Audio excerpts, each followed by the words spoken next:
Well, hello, whether it's morning, afternoon, or evening when you're watching this. I'm Michael Hastings. I'm also Lord Hastings of Scarisbrick CBE. I'm a member of the British Upper House of Parliament, the House of Lords. I'm Chancellor of Regent's University and Professor of Leadership at the Stephen Covey Institute at the Huntsman Business School, Utah State University, and formerly Global Head of Citizenship for KPMG International. And I'm really overwhelmingly thrilled that I get the opportunity to share a few thoughts with you. The World Indigenous Forum is an important way of bringing together not just your presence, not necessarily physical this time round, but your ideas, your perspectives, your concerns, your groans, your gripes, your irritations, but also your optimism, your potential, your insights, and your thoughts on the future.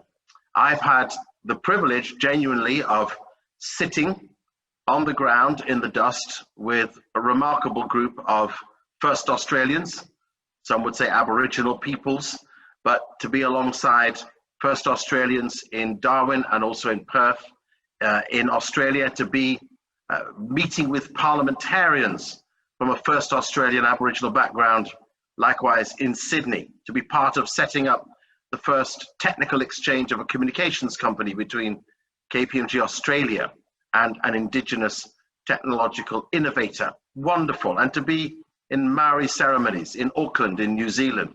I've had many incredible Indigenous experiences, including being on a very, very major US, African American, and also at the same time, first American experience to be present in what many would see as a campsite, but actually I saw it as an original site for those whose livelihoods made America once great. Now we're thinking about the environment, and I don't need to say to you that the environment is one of those things where the conversation has become so normal and normative that you kind of wonder why people don't get it and why things have not changed more dramatically. Literally, the environment is all around us. Of course it is. It's at our feet. If we walk without shoes, we feel it intensely. We are just centimeters away on the surface of the earth from the rocks below. It's not that deep, but also we feel it around us. We witness incredible climatic change. The last years, 2018, 2019, 2020, everybody knows have been not just the hottest on recorded and known history, but the most extreme fires and devastation, the fires of Australia, the fires of California, the fires of the Brazilian rainforest. These extreme cataclysmic fire, weather-related temperature events, the typhoons, the water reaction events, every one of us has felt, whether it's been from a flood or a monsoon or a typhoon or some extreme weather experience, that the climate is actually beginning to send us more than just careful and powerful messages. And who would have thought that in such a richly technological, capable, wealthy world in which we now live, we would be battling with natural disaster? Now, I'm an optimist. You need to be an optimist. We all need to be optimists. The world is there for us to make something great of it in our own lives and in the lives of those around us. But as I look into the year ahead, into 2021, maybe like you, I'm wondering, what will it be?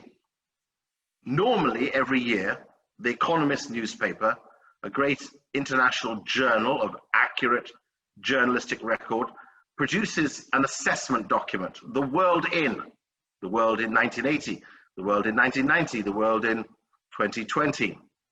Well, they've just produced the cover of the world in 2021. Normally, that journal would say that the world in 2021 was about growth, markets, innovation, even the place of new economies, the power change taking place between China and America, the shifts in population causing booming potential for new economic, exhausting but dramatic innovation. No.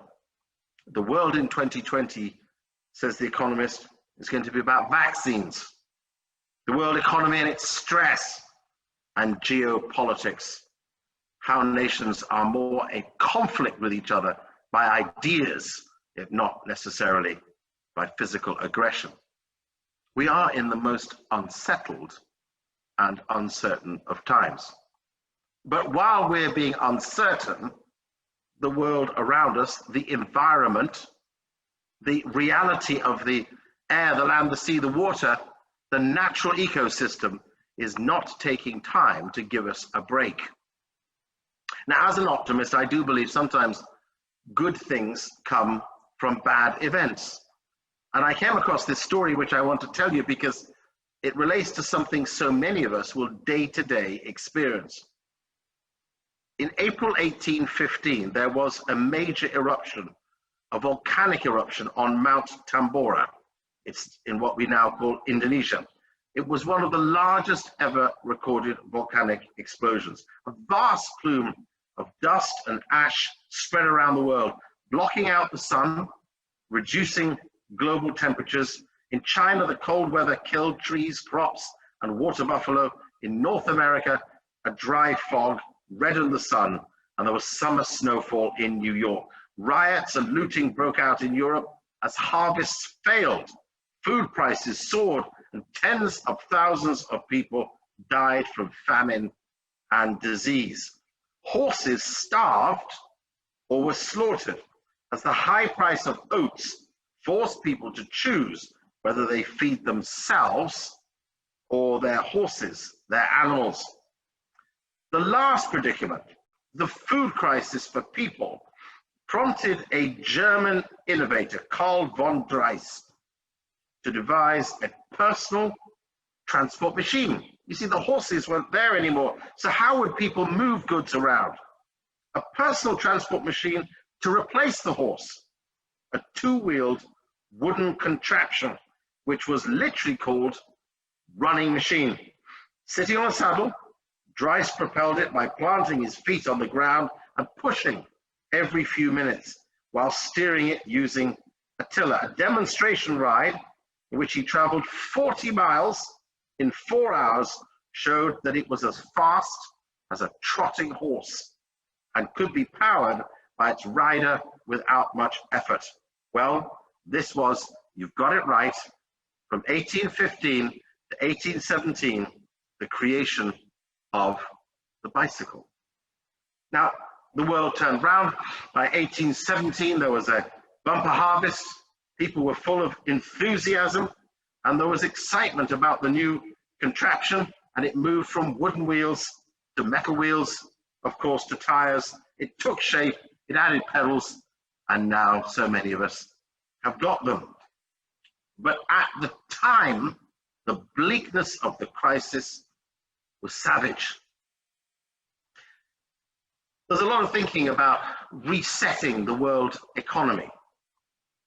And I want to quote a few paragraphs, if I may, from a powerful article by the great journalist and thinker Fareed Zakaria, How to Build a Super World. This is the challenge, that we're at the moment, as he says, living in overdrive, going at such a pace, with such high expectations and such constant demands. People are living longer, producing and consuming more, inhabiting larger spaces, consuming more energy, and generating more waste and greenhouse gas emissions than ever before. The pace has accelerated dramatically in the last few decades. Just one example, in 2019, a UN report compiled by 145 experts from 50 countries concluded that, quote, nature is declining globally at rates unprecedented in human history. It noted that 75% of all land has been severely altered by human actions, as has 66% of the world's marine environments. Ecosystems are collapsing, biodiversity is disappearing. And then he adds this powerful phrase: the pandemic can be thought of as nature's revenge. He said this: we need to understand it's not just nature, it is what we are doing to nature, which is causing this collision between humans and the natural environment. We're making it suit us, but not us adapt to its potency. The fact that it, as in the natural world, the true environment, was there way before us. We have become consumed with our need to live at an excessive pace. When this happens globally, the effect is staggering. Talking here about food supplies. When people get richer, they eat more meat. About 80 billion animals are slaughtered for meat every year around the world. Animal products provide only 18% of our calories worldwide, but they take up 80% of the Earth's farmland. Most livestock, an estimated 99% in America, 74% around the world, come from factory farming. These massive operations serve as petri dishes for powerful viruses.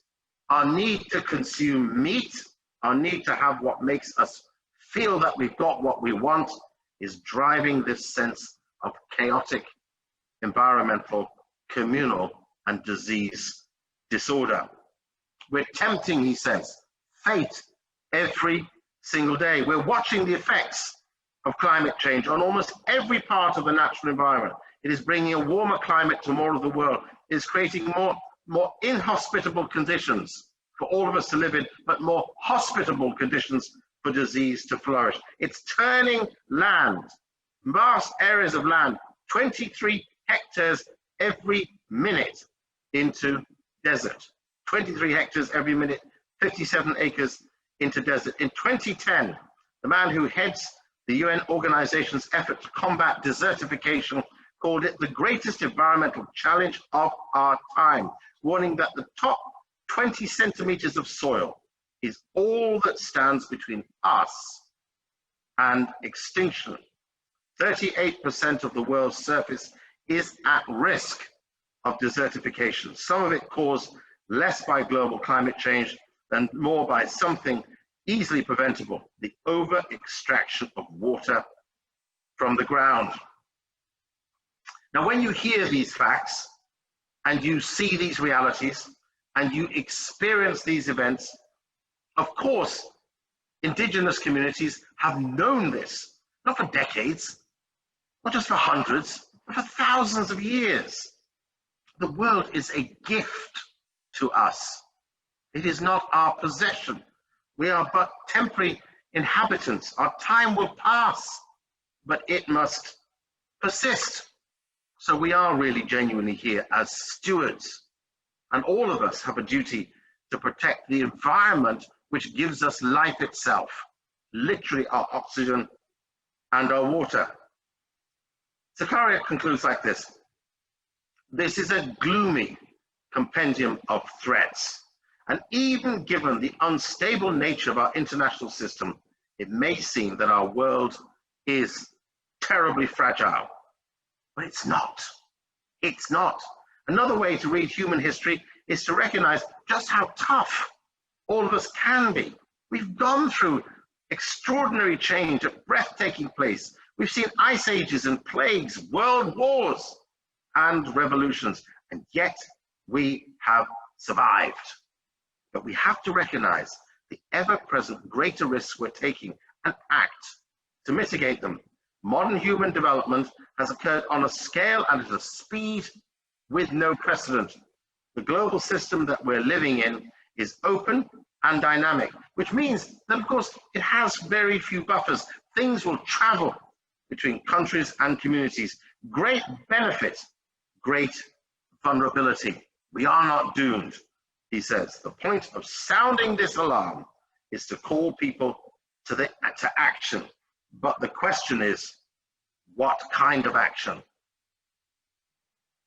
I noted, going back to the great enthusiasms of the present, that the level of immense environmental positive climate technology investment is vastly increasing. More money, good sound money, international money, investors' money is going into clean tech venture capital-based solutions, real solid money producing alternatives everywhere around the world. We're now sensitive to carbon-free or low-carbon transport.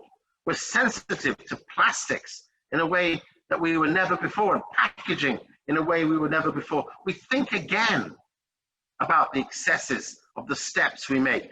We now even produce, and thank goodness have, clothing, which of course is not disposable, but endlessly reusable.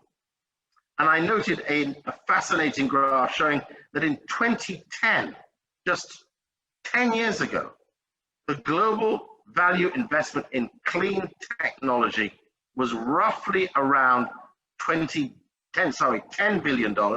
It's now $35 billion, 3.5 times greater. Great deals that are providing for a safer, cleaner, more significant, environmentally committed world. You know, all of us have, particularly those who live closer to nature and its real experience, know that disease and pandemics have been with us before. We've seen horrendous things like the Black Death in the 14th century, the plague of Justinian going right back to around 541 AD. We've seen the Spanish flu in the 1980s to 1990s, smallpox in the 16th century, many great plagues that have wiped out hundreds of millions of people. This is without taking account of war and natural disaster. But our world has come back, has survived. We've changed and adapted. We've become different as a consequence. And when we hear the incredible challenges that face us from a world groaning under environmental pressure and the extremes of human action on the natural world, we have to ask the biggest question of all: what action is it we need to take? And I have 3 short, very quick ideas to put to you. Action number 1, our own intelligent, informed, up-to-date awareness. Things will not change for an improved, more sustainable world if we remain disconnected or ignorant to the painful facts of the decay, deforestation, desertification, and destruction around us. I say that because I'm witnessing amongst a younger generation a switching off. Yes, the switched on protest in the center of cities. The switched on attend United Nations conferences. The switched on have powerful voices and win accolades and awards. The great majority get on with day-to-day, spending as never before, disengaging as always the case, and wondering why the world is creeping in to our freedoms, our liberties. There is an urgent need to retain intelligent, causal awareness. And I have to say, as a British person, great thankfulness to David Attenborough and his incredible pursuit over decades of bringing the world's world to us, to see nature in its beauty, its twists and its extremes, its extraordinariness, and now to see what it means to have done the damage we as humans have done, and to wake up to that. So I urge you, whatever age, whatever connections, keep people intelligently, passionately, determinedly informed. Secondly, we need to take a step back. The global reset is underway. Led by the World Economic Forum, a great array of thinking is going into how to reposition our world and our economy for what ought to be a sustainable future, a lower carbon future, a lower energy demand future, a more innovative future, a more purposeful, people-centered, planet and profitable future. But to get there requires us, not the companies of the world, not the governments of the world, us to take a step back. I'm going to read you a poem dated 1869, but actually reprinted in 1919 for the Spanish flu pandemic. This poem became legendary, and at the time, the image that was attached to this poem was of two women walking through a European city with face masks. Here it is, 1919. It's called Timeless. And people stayed at home and read books and listened, and they rested and did exercises, and they made art and played, and they learned new ways of being, and they stopped and they listened more deeply. Someone meditated, someone prayed, someone met their shadow, and people began to think differently, and people healed. And in the absence of people who lived in ignorant ways, dangerous, meaningless, and heartless, the earth also began to heal. And when the danger ended and people found themselves, they grieved for the dead, and they made new choices and dreamed of new visions and created new ways of living and completely healed the earth just as they were healed. This is our moment to reset, to make decisions of how we behave, of what we understand, of how we spend and prioritize. And my third option is this: to support the restraint that is necessary to have a carbon responsible world. Cannot be a continuous consumption world. It's not just our decision, it's our collective decision. Personally, I find choice stressful. Place me in a small supermarket with a few items necessary for weekly shopping, I'm very relaxed. Put me in a macro, enormous supermarket, a great mall, with row upon row upon row upon row of extreme choice. Sometimes I can't decide. The choosing world is the extreme world of the highly privileged.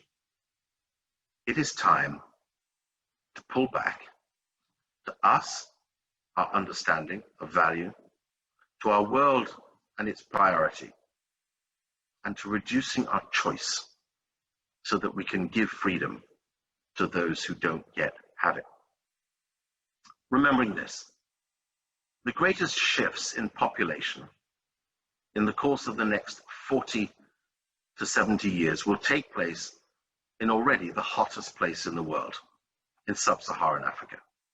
Those enormous shifts in population, taking Nigeria's population to 790 million by 2100, taking the population of a country like Tanzania to 186 million people, pushing up the populations in Egypt and across the rest of the continent, will leave a vast plume of people more desperate, more destitute, more poor than ever before.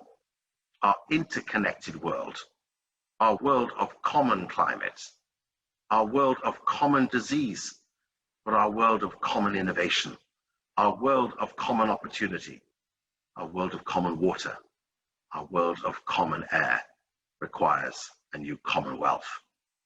And I'm grateful that that is your dream to build. That's yours, that's mine, that's our commonwealth. Thank you.